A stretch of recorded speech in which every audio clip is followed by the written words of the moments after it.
Hello po sa inyong lahat, Capricorn at sa lahat po ng mga ibang zodiac signs na nanonood. Welcome and welcome back po dito sa Bono Magos PH. In today's video, Capricorn, alamin natin kung ano ang magiging kapalaran ninyo sa buwan ng Hulyo, July 2025. Paalala lang Capricorn at sa lahat po ng mga ibang zodiac signs na nanonood, cross-watchers, lahat po ng oracle cards, tarot readings, and rune readings ko dito sa YouTube ay general reading lamang. So, ibig sabihin po, hindi po lahat ay makaka-resonate.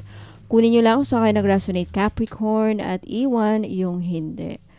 Alright, let's start. Ano yung main energy ninyo for this month? You have community, Capricorn. And then, kukuha tayo ng mga tarot cards para malaman natin kung ano ang magiging kapalaran ng ating Capricornians sa bawat aspeto ng kanilang buhay. Capricorn. Capricorn, you have the 10 of Pentacles. Okay. You have the 8 of Swords. The 9 of Swords. The Emperor, 6 of Swords, Ace of Wands, 10 of Wands, and the Devil. Okay. Capricorn.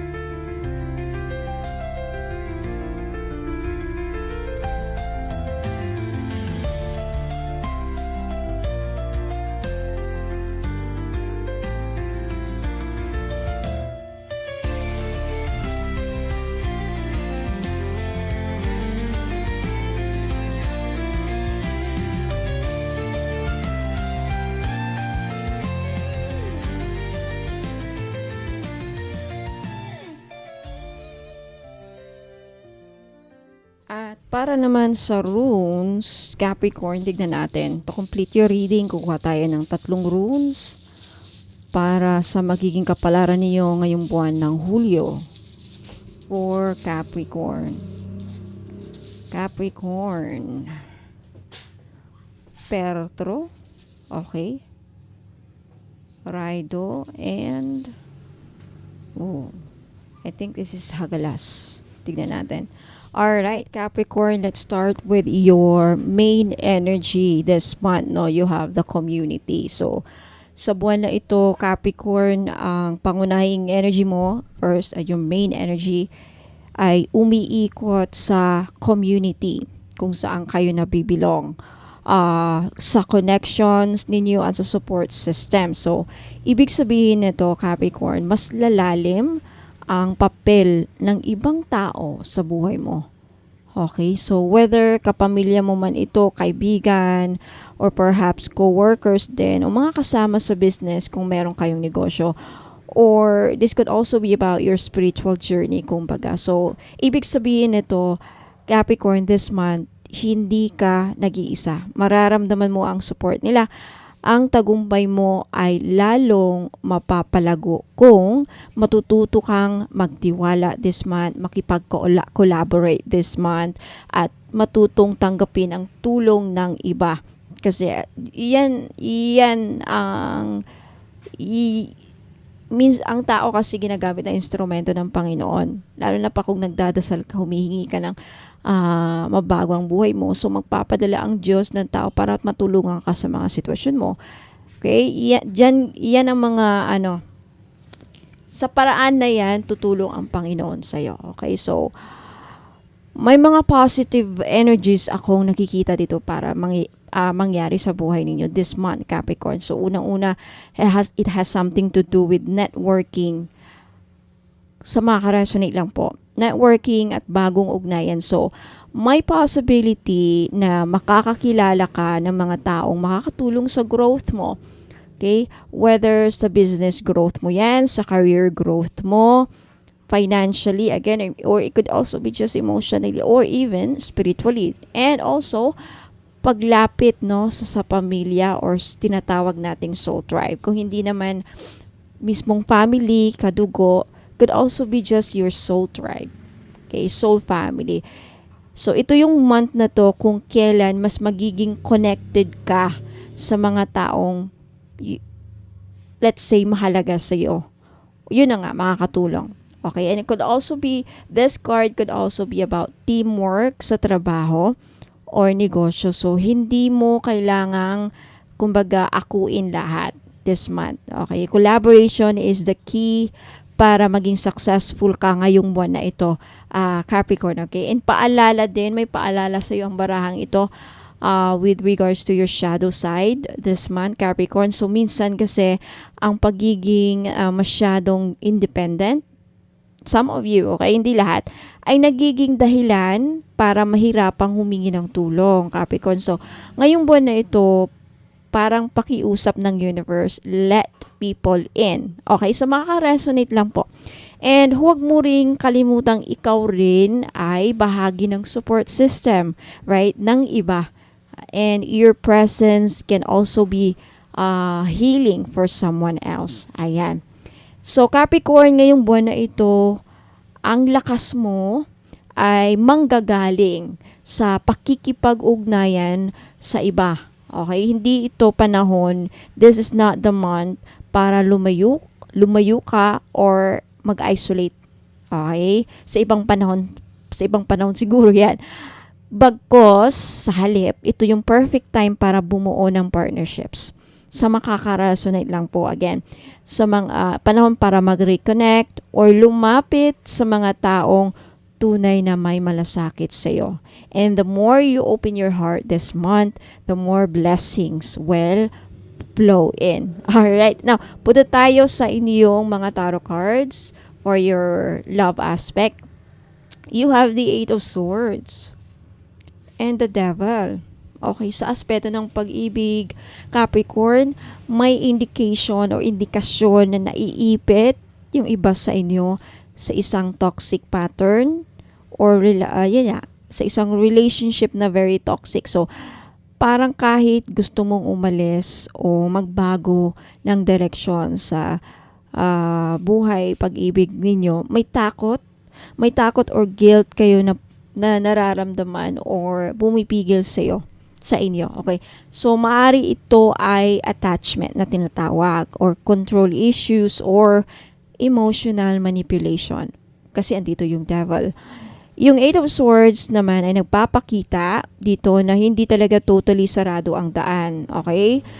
Pero ang sarili mo lang kasi yung isip mo ang nagpapakulong sa inyo. Okay? Yan ang sinasabi ng baraha. So, positive message though is pwede kang makawala, Capricorn, pero kailangan mo munang tanggapin na ikaw ang may kakayahan or may power para piliin ang sarili mo. Kung hindi na ako minamahal, kung hindi ka na mahal na totoo, deserve mong palayain ang sarili mo this month, Capricorn. Sa makaka-resonate lang po. Okay, punta tayo sa inyong finances, Capricorn. You have the Ten of Pentacles and the Ten of Wands. So, may magandang foundation pagdating sa pera. Okay, posibleng may legacy. This could also be about family support or stable source of income this month. Kasi andito yung Ten of Pentacles. Pero, kasabay nito, Capricorn, ang sobrang responsibilidad at pressure na dala ng Ten of Wands energy andito. Posibleng ikaw, some of you, ay breadwinner, right? Or ikaw ang laging inaasahan ng lahat pagdating sa gastos this month. Okay? Tip sa'yo, hindi mo kailangang pasanin ang buong mundo this month. Okay? So again, dyan ang community right? So maring may paraan para mas magiging magandang daloy ng pera. Okay? You can implement delegation, wiser spending this month, or asking for help. Andito yung community. So, kasi aanhin mo ang yaman, right? Kung pagod Pagod ka na, wala lang natira sa sarili mo. Mamaya, yung pinag-ipunan yung pera, mapupunta lang din sa pang-hospital. Right? So, sayang naman. So, maybe it's time to pause, delegate, yun nga. Okay, punta tayo sa inyong trabaho. So, iwasan na sobrang ma-stress this month, Capricorn, kumbaga. Okay, pagdating sa inyong pera. Ayan, punta tayo sa inyong trabaho. You have the Emperor and the Nine of Swords. Sa trabaho naman, Capricorn, matindi ang expectations dito. Sa mga ka-resonate lang po. Okay, either galing sa boss ninyo or even sa sarili mo, yung iba sa inyo. Or even, pwede rin pareho sa boss and then sa sarili ninyo. The Emperor kasi shows authority, discipline, and structure. Pero, itong Nine of Swords, nagpapakita din na magkakaroon kayo ng anxiety. Ito yung pag-overthink at pagkakaroon ng mental pressure. So, maaring may takot kang magkamali this month or feeling mo laging may mali kahit sobra na ang effort na ginagawa mo, right? And this card kasi parang is saying na you're capable but yun lang, you're burning out this month. Okay, so ingatan, hindi ninyo kailangan maging perfect this month, Capricorn. Okay, minsan sapat na ang pagiging totoo at pagbibigay. You've given all your best. Tama na yon. Basta binigay mo lahat. Right? Ginawa mo ang the best. Yun na yun. Okay, punta tayo sa inyong business or negosyo. Sa may mga negosyo dyan, you have the Ace of Wands and the Six of Swords. So, this is a very positive shift this month para sa inyo, Capricorn. Sa may mga negosyo dyan, kung may negosyo ka, may paparating na bagong opportunity or inspiration with the Ace of Wands energy. Pero, kailangan mo munang iwan yung mga lumang paraan. Okay, mga lumang paraan, lumang pamamaraan. Okay, or even the mindset na hindi na gumagana, hindi na applicable ngayon, right? With the Six of Swords. So, ito yung time to pivot. Ito yung time na maging adaptable tayo. But anyway, mga Filipino, very, very adaptable, right? But yung iba sa inyo siguro kasi, ang tawag nito, yung iba siguro kasi napag-iwanan, right? And there's nothing wrong with that. Pinapayuhan ka lang ng universe na kailangan mong maging adaptable sa ano ngayon. Kung ano yung in ngayon sa negosyo, right? So, but nakikita dito, Capricorn, na may progress sa horizon. Pero yun nga, kailangan mong gumawa ng sakripisyo. Pwedeng time ang kailangan yung isakripisyo. Pwede yung tinatawag nating comfort zone or even partnership. Okay, so mga ka-resonate lang po. Gamitin mo ang bagong idea bilang fuel, magbibigay sa iyo ng fuel para makapag-start kayo, makapagbukas ulit ng bagong chapter sa business ninyo. Okay, punta tayo sa inyong family aspect, Capricorn. You have again the Ten of Pentacles and the Eight of Swords for your family at tahanan. So, may strong emphasis dito sa family, pero may damdaming naipit, either ikaw, Capricorn, naiipit, yun na nga, sa mga obligasyon sa family or even expectations nila sa'yo. Right? So, parang may pressure na hindi mo masabi-sabi yung tunay mong mga gusto or gustong sabihin dahil siguro yung iba sa inyo, ayaw ninyo ding makasakit ng damdamin or masisi. Ayaw nyo din siguro ng issue, right? Ayaw nyo ng parang lumala pa. So, baka ito ang panahon ito yun ang panahon para mapag-usapan ang mga boundaries ninyo at mas maging open rin kayo sa communication. Because family is our home, pero hindi ito dapat maging, kumbaga, parang maging prisoner sa mga damdamin natin. We should really be, because they're our family, we should be open. Sa lahat pa naman ng mga tao, dapat sa kanila tayo open, right? Hindi sa mga strangers because they're our blood, they're family. Punta tayo sa yung kalusugan, Capricorn. Pagdating sa yung kalusugan, you have the Ten of Wands and the Nine of Swords. Red flag ito, Capricorn. Okay, ito yung mental exhaustion. Could also be may kasamang physical fatigue. So, ito yung sobrang pressure, sobrang pagod, at baka hindi mo na mapapansin na talagang nauubos ka na, nadidrain ka na. So, posibleng sumasakit ang likod ninyo. That's the sign. Balikat, ulo, or yun din pagkakaroon ng insomnia. Insomnia, right? Hindi makatulog sa gabi or mahirapan makatulog sa gabi. So, kailangan mong magpahinga this month if ever maramdaman nyo yung mga signs na yan. At i-prioritize ang self-care. Okay? If possible, humingi ng professional help or wellness support systems. Okay? Pahinga rin paminsan-minsan. Hindi mo nyo kailangan laging malakas. Okay? Yan ang paalala sa iyo ng baraha this month, Capricorn. Now, pagdating sa iyong spirituality, you have the Devil and the Six of Swords. Okay? Spiritually, this month, Capricorn, you're being called to break free from any limiting beliefs or karmic cycles na matagal mo nang pinaniniwalaan. Pwedeng fear-based religion ito, pwedeng self-sabotage or even guilt galing sa past. Okay, Six of Swords is a sign to move forward this month. Bitawan na ang mga bagay na hindi na align sa soul ninyo. Okay, so, ayan. So, overall, regarding sa yung tarot cards, Capricorn, this is a wake-up call at pagkakaroon ng empowerment. Kumbaga, pinupush ka na yung universe magkaroon ng empowerment. Okay, so, maraming responsibilidad at blockages. Pero, may liwanag na naghihintay kung pipiliin mong gumalaw this month. Okay, mula love life hanggang spiritual growth. So, pinapaalahanan ka ng universe this month, Capricorn, na hindi mo kailangang mag-isa. Nandiyan yung community, hindi mo kailangang manatiling makulong sa takot o ano man yan, mga worries, okay?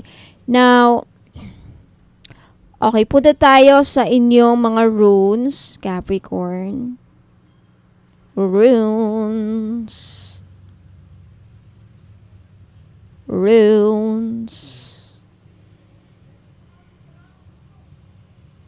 Let's start with Perthru. Okay. Itong rune na to, it's about kapalaran, intuition, at lihim. So, isa itong paalala na may mangyayaring behind the scenes this month na hindi mo pa alam, Capricorn. So, parang tadhana na nagsisimulang gumagalaw, pero hindi mo pa nakikita ang buong larawan. Okay? Ngayong yung buwan na ito, huwag mong piliting kontrolin ng lahat, Capricorn. Instead, makinig ka sa iyong intuition at inner guidance this month. Kasi posibleng may mga decision kailangan mong gawin na hindi based sa logic, kundi kailangan maramdaman mo sa puso. Okay, next you have Rido. Okay, Rido, this is about paglalakbay, this is about movement at divine timing. So, kung nararamdaman mong parang stuck ka nitong mga nakaraang buwan, ito yung sign na may mga bagay na muling gagalaw para sa iyo. So, maaaring physical ito na biyahe, paglipat, pag-uwi, pag-travel, or even could also be internal journey like soul growth, letting go, or even healing. This means destiny is now unfolding in motion para sa inyo, Capricorn, this month. So, parang sinasabi ng universe, sige, anak, panahon na para sumulong. Okay? And next, you have Hagalas. Ayan. Ito ang pinaka-powerful na rune ng pagbabago, Capricorn. Si Hagalas ay parang bagyo. Okay? Pagsubok na hindi maiiwasan, pero cleansing sa soul ito. So, maaaring may mga dumating na gulo, realization, o pag-iyak, but this is not a punishment. Okay? Ito ay divine intervention. So, para kang tinatanggalan ng mga lumang damit, parang ganun, ng mga sakit na hindi na align sa soul mo para mapaghandaan mo ang mga bagong biyaya na darating. Sometimes, distraction is the beginning of rebuilding a better version of yourself. Okay, so, ayan. Overall, summarize natin. The tarot cards here, Capricorn, reveal that you're going through a deep personal transformation. Okay? Some of you ay pagod na. Okay? Mentally, emotionally, at spiritually. ang bigat ng mga responsibilidad mo. Ang dami mong iniisip at meron din mga pattern na toxic pero hirap kang iwan. Pero sa kabila niyan, kay may bagong oportunidad na gustong pumasok sa inyo this month. Kailangan mo lang magpahinga, bumitaw sa hindi na aligned at hayaan ang bagong simula na dadaloy sa inyong buhay. Okay, the Oracle card again, community, ay paalala na hindi ka nag-iisa ngayong buwan na ito, Capricorn. Ngayong buwan na ito, may mas magiging mahalaga ang support system mo. Kaibigan, pamilya, soul tribe. Huwag mong sarilinin lahat. Okay, kapag nagbukas ka, mas lalakas ka. Lalo-lalo na mga taga-OFW, may community, may mga taong makakatulong sa inyo. Huwag niyong suluhin. Okay, again, sa mga runes, nagsasabing may lihim na gumagalaw para sa iyo. Okay, may mga hindi inaasahang pangyayari. Bagyo man ito, it's for the good. Ito yung mga pagbabagong dapat mangyari sa buhay ninyo. Pero ang lahat ng yan may dahilan para dalhin ka sa tamang direksyon. Okay? Minsan masakit sa simula, Capricorn, pero ito'y paglilinis ng universe para ihanda ka sa susunod mong level this month. Okay? So, ayan, Capricorn. Maraming salamat sa pakikinig, panunood. Let me know if nag-resonate po sa inyo ang reading for some reason. Ayan, if you want to claim these energies na nabanggit ko, mag-leave din ko ng comment. Whatever you wanna claim, you can also type an angel number. Whatever kung ano man gusto nyo i-claim, i-comment nyo na. Kasi lahat ng mabibigyan ko ng heart react, isasama ko sa paritwal. Isasama ko po sa paritwal. Kaya mag-leave na kayo ng comment kung ano yung mga gustong mga kahilingan nyo matupad. Who knows, baka matupad. Libre lang naman. Wala namang mawawala sa inyo, right? And for those of you na nagustuhan ng itong message, itong video na to, like this video. At sa mga hindi pa nang-subscribe, mag-subscribe na kayo para wala kayong mamiss na mga uploads next month. And also, Capricorn, sa mga naghahanap po ng mga pampaswerte, what else, mga pangregalo, pwede lang ipangregalo sa kaibigan, kamag-anak o kanino man. Marami pa akong may offer eh. Pwede nyo makita sa website ko, bonomagosph.com. But mostly, andun din sa Facebook page. But since BIR registered na po tayo, DTI and BIR registered, magkakaroon na po ako ng Shopee. So, sana mag-appear na dito ang Shopee very soon. Okay, naantay ko pa kasing maaprubahan sa Shopee yung ano ko. Nakapag-submit na ako ng mga requirements. So, hopefully mag-appear na dito. Kaya tingin-tingin na lang kayo dito sa Shopee sa product na nakatag dyan if lalabas na. And if ayaw yung bumili sa Shopee, pwede po kayong pumunta sa aking Facebook page, doon kayo bumili.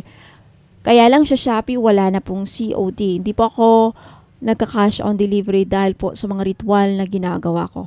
Now, kapag bumili po kayo dito ng item, may mga ritual, dadaan po sa 38 steps of blessing ritual. For more information, ano yung 38 steps na yan? Okay, either makikita nyo sa posting sa Shopee ko or you can ask me sa Facebook page ko. Punta kayo at tanungin ako. Okay, and ayan, medyo mahaba-haba talaga ako mag-explain, pasensya na. So anyway, Capricorn, maraming salamat sa mga interesado pong makita kung ano mga ino-offer ko dito na may kasamang libreng paritwal, may kasamang libreng distance reiki at freebies po. Huwag niyo pong i-miss to kasi once na ma-sold out, wala na po akong restock. So don't go away, magbabalik po ako para dyan para i-explain at ipakita po. Maraming salamat, Capricorn. I hope to see you again next time. Ingat po and God bless. Looking for the perfect spiritual gift or energy booster? Ito na ang sagot. Check out our crystal bracelet collection. My jade, fox charms, tissue, and mga rare gemstones combos na hindi mo basta-basta makikita. Pangregalo or pang self-love. Perfect ang bawat piraso sa collection na ito. Lahat ng bracelets or items meron ako ay may complete spiritual inclusions. Kasama dito private reading, libre na ang distance reiki healing and mga ipaparitwal ninyo. Pwede for love, money, protection, health, and success. At may freebies pa. Okay, visit my Facebook page, Bonamagos PH, to see the full collection at magtanong kung ano ang swak sa energy mo. So mga ka-soul tribe, if naghahanap kayo ng perfect na pangregalo sa loved ones ninyo o kaya naman pang self-love na spiritual gift, check this out. Ito ang ilan sa mga paborito kong bracelets from my personal collection. Okay? Lahat may spiritual energy work na kasama, kaya kung gusto mong mag-shop ng may meaning at may bisa, punta ka lang sa Facebook page ko, Bono Magos PH, and send me a message. Limited stocks lang ito, mga soul fam, kaya wag palampasin ang chance na ma-bless. Kaya kung gusto nyong makita ang full collection, mag-message lang po kayo sa akin sa Facebook page, Bono Magos PH, na may blue check, verified ni Meta, at ipapakita ko sa inyo ang lahat na available na crystal bracelet at iba-iba po ang prices bawat isa. Okay, ito na naman ang bagong item natin, Feng Shui or Feng Shui ring. Okay, power ring. 499 only, 499 each only. Okay, for good luck, protection, and manifestation. Na meron siyang sand gold na accent. 75% pure gold and the rest is hindi gold, kaya hindi rin po ito masasangla. Okay, benefits nito, iwas malas, iwas usog, tuloy-tuloy ang pasok ng swerte sa buhay mo. Ano ang size niya? 6 up to 9 pwede, kasya po. 6 inches up to 9 inches po kasya. Okay, kasi medyo stretchable po ang string.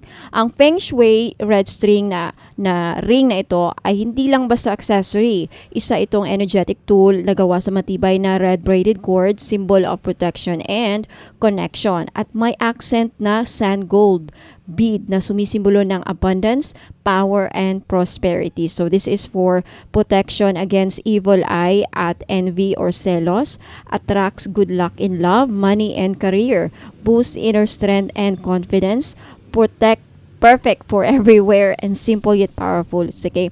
Ang kasama niyang inclusions is libreng distance Reiki healing para sa spiritual cleansing and alignment, and free intentional prayer work requests. Kung ano yung mga personal na dasal o ipaparitual ninyo na nakapokus sa inyong intensyon. Okay, benefits sa bawat aspeto ng buhay. Sa pag-ibig and love life, nagbibigay ito ng proteksyon laban sa third party or tukso, nakakatulong para sa harmonious na relationship at loyal na pagmamahalan, pinapalambot ang puso at nag-a-attract ng pure, honest love. Ideal sa mga single na gustong maka-attract ng soulmate. Sa pera or finances, nagbubukas ng pinto ng swerte at dagdag kita. Tinatalikuran ang malas, utang at gastos na hindi kailangan. Pinuprotektahan ka mula sa energy ng inggit at paninira sa negosyo o hanap buhay. Sumisimbolo ng wealth magnetism dahil sa sand gold accent. Sa career or tagumpay sa trabaho, tumutulong para mapanatili ang motivation at focus. Nagtataboy ng office politics, chismis o toxic na environment. Pinapalakas ang aura mo sa boss at kliyente mo. Energetic armor para sa mga hustling araw-araw. Sa family naman at sa loob ng tahanan, energetic support sa stress, anxiety at pagkahilo. Okay, benefits pala yun sa health. Okay, energetic support sa stress, anxiety at pagkalito. Okay, sa health nakakatulong para mapanumbalik ang inner peace at lakas ng loob. May calming effect at panlaban sa burnout, tumutulong para sa balance ng chakras. Sa family naman at tahanan, nagsisilbing spiritual shield ng buong pamilya. Nag-aayos ng tensyon o lamat sa relasyon sa loob ng bahay, nagpapalambot ng loob lalo na sa mga matitigas ang ulo o may conflict. Maganda rin po sa mga anak na kailangan gabayan at protektahan. Sa spiritual aspect, matinding panangga laban sa evil eye, usog at psychic attacks. Energetically blessed at ritualize ito para sa gabay ng divine. May distance Reiki at dasal na nakafocus sa iyong intensyon, pinapalakas ang connection mo sa iyong spiritual path. Okay, sa mga gustong mag-order, take a screenshot at ipadala po nyo ang screenshot sa FB page ko, Bono Magos PH, na may blue check, verified po ni Meta. 499 each only po. Ayan. Secure your item na para hindi kayo maubusan kasi pag naubos na to, hindi na po ako magre-restock. Okay? So, I'll see you on my Facebook page. Isa na namang ring, Hachan Jade Bangle Ring. Sad to say po, size 7 lang po ito lahat. Wala na pong ibang size, pero pwede nyo pong gawing pendant sa inyong necklace. So may gusto, this is only 890 pesos each. Okay, with complete package inclusion. So, Hachan Jade Bangle Ring for power and protection in one elegant circle. Isang makapangyarihang anting-anting na gawa mula sa authentic Hachan Jade, kilala sa kanyang taglay na enerhiya ng kaswertihan, proteksyon at kapayapaan. Isa ito sa pinakasagradong uri ng jade sa buong mundo at sinusuportahan ng libu-libong taon na tradisyon sa Chinese metaphysics. Okay, complete package inclusions, private reading, libre na. Okay, distance Reiki healing, libre na, at intentional ritual with blessing and cleansing. At dalawang freebies po, lakbay yaman oil at red string.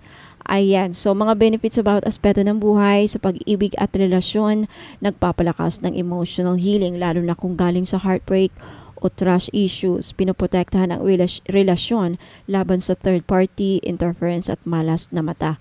Tumutulong makahanap ng partner na align sa iyong spiritual values at tunay na pagmamahal. Sa kaperahan naman, nag-attract ng stable at long-term wealth. Pinapalakas ang mindset para sa savings at financial growth. Tinutulungan ka na alisin ang mga blockages sa daloy ng pera. Sa career at negosyo, nagbibigay ng mental clarity sa pagdidesisyon, pinapalakas ang leadership qualities at confidence sa mga presentation, meetings o negosyo. Isang lucky charm para sa mga promotion, sales at contracts. Sa kalusugan naman, ang Hachan Jade is believed to support your kidney health and detoxification. Nagpapakalma sa katawan at isipan, nakatulong sa mga may anxiety o may stress, may cooling energy na nagbabalance ng heat o overwork energy sa katawan. Sa pamilya at kapayapaan sa bahay, pinoprotektahan ang tahanan laban sa envy, conflict at external negativity. Nagdadala ng harmonious energy at malasakit sa bawat miyembro ng pamilya. Pwedeng ilagay sa altar o gamitin sa family rituals para sa blessing ng buong household. Okay? Sa spiritual aspect, ang Hachan Jade is a stone of heaven. Ginagamit bilang spiritual shield laban sa dark energies.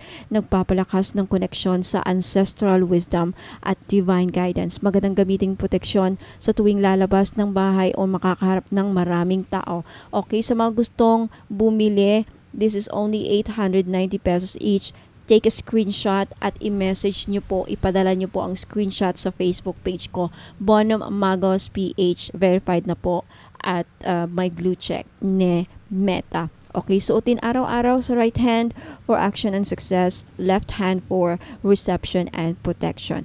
Pwede rin ilagay sa pouch kasama ng lucky coin, red string or prayer oil para dagdag bisa. Maganda rin itong gamitin sa mga cleansing at prayer rituals. Okay, so limited stocks lang po at pag naubos na, hindi na po ako makakapag-restock. So grab this opportunity habang meron pa para pag hindi kayo maubusan. Okay, maraming salamat po.